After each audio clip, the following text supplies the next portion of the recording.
Så er vi klar igen til en ny YouTube-video her. Og husk at like min video, som man skal huske at sige til jer. Men i dag bliver en rigtig fed dag. Noget jeg glæder mig til.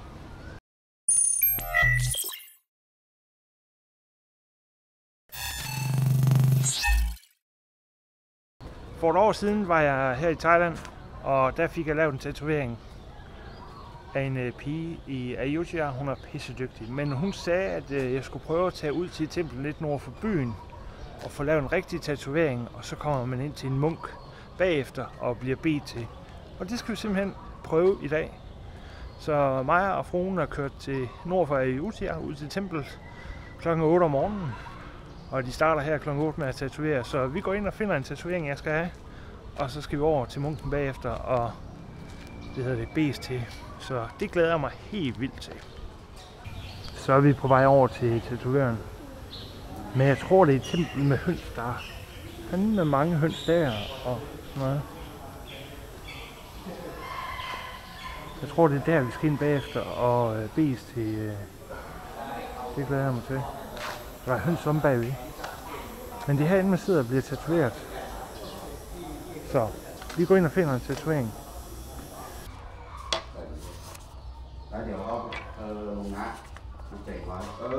Det her det er sådan nogle af de tatoveringer, man kan få lavet herinde i templet. Med alle mulige betydninger. Så nu må vi se, hvad for en jeg skal have. Jeg skal så have lavet den øverste her på min underarm. Det glæder jeg mig til. Den bliver lavet 2 farver, i rød og i sort. Jeg skal have den her på armen. Og det her, det er så det lille tattoo-studie. You ready for me tattoo? Yes, min skat. I'm fucking ready.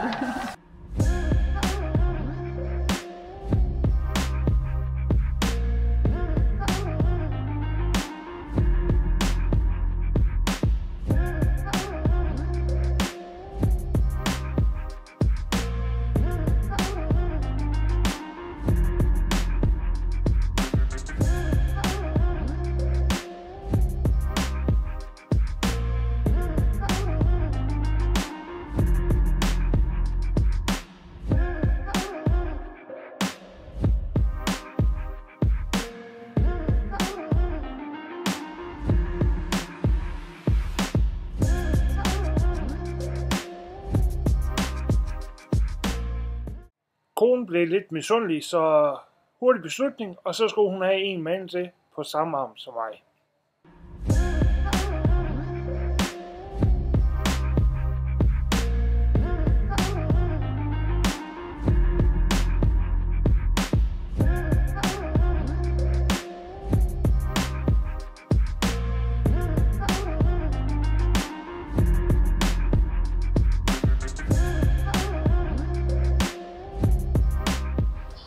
Så nu er vi færdige med tatoveringerne.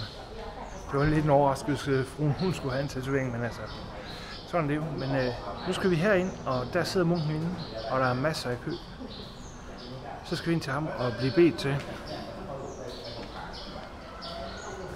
Han sidder derovre. Så nu er jeg til skoen af og hoppe derind.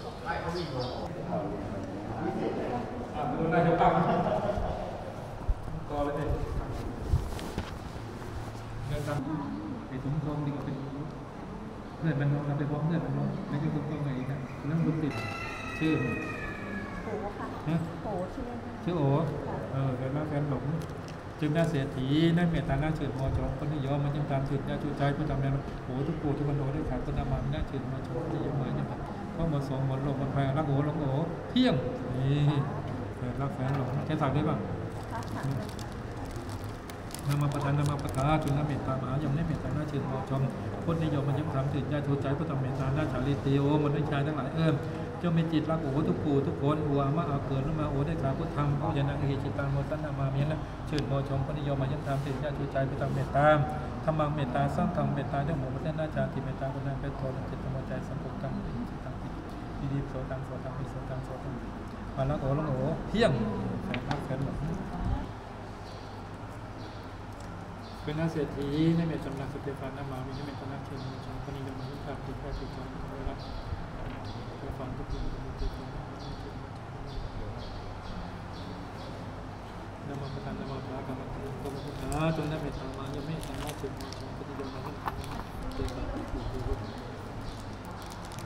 เป็นอาเซียนที่โวกสาวสาวเสริมสาวมันก็เกิดขึ้นการทำงานนี้เป็นนักเรียนคนนิยมมาเป็นนักเรียนติดต่อเพื่อทำในในช่วงวันที่นิยมนักเรียนนักเรียนต่างและช่วงวันที่นิยมนักเรียนต่า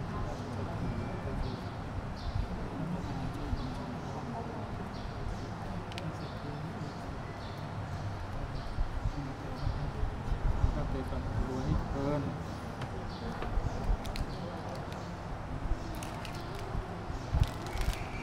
Så blev vi færdige inde i Munken. Det var en fed oplevelse, det må jeg sige. Jeg er rigtig glad for, at jeg gjorde det. Og I kan se her min tatovering. Jeg synes selv, den er mega fed. I kan lige skrive en kommentar, hvad I synes om den. Jeg tror, ude i fremtiden, så skal hele den her arm her dækkes af de der thailandske tatoveringer. Jeg synes, de var fede.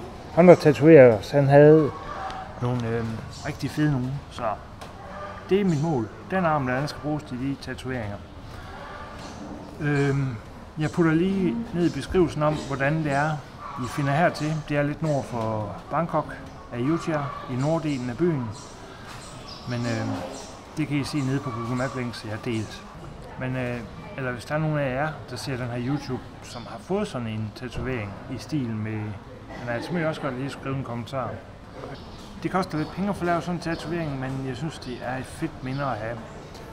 Vi gav 2.000 baht per mand inde ved tatovøren, og så skulle vi give 1.000 baht per mand til munken bagefter, som tak for at han bad til os. Så det var 6.000 baht i alt for mig og fruen. Det var lige omkring 1.100 kroner.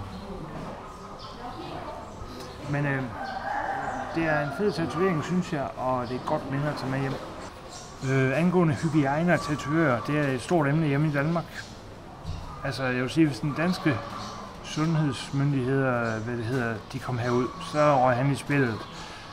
Men da han sad og gjorde klar, så sad jeg jo selvfølgelig holde øje med, hvad han gjorde og sådan noget. Og hans standarder, de var rigtig fine til mig. Det kunne jeg godt leve med, den måde han tatoverer på. Nye nåle, renset nåle, sprit af, alt muligt, ligesom man gør. Men som sagt, der var nok noget sundhedsmyndighederne hjemme i Danmark ikke synes om. Det er fedt at få lavet sådan en thai-tatovering. Hvis I elsker Thailand, så kan jeg kun opfordre jer til det. Men jeg vil til at slutte den her af, og jeg håber, I har fået lidt inspiration i den her film. Så husk, som mange andre siger, like og subscribe min kanal. Ja, og giv din kone, mand et kys på kinden også. Det synes jeg også, I skal. Vi har det pissefedt. Men kan I have det rigtig godt, til vi ses igen.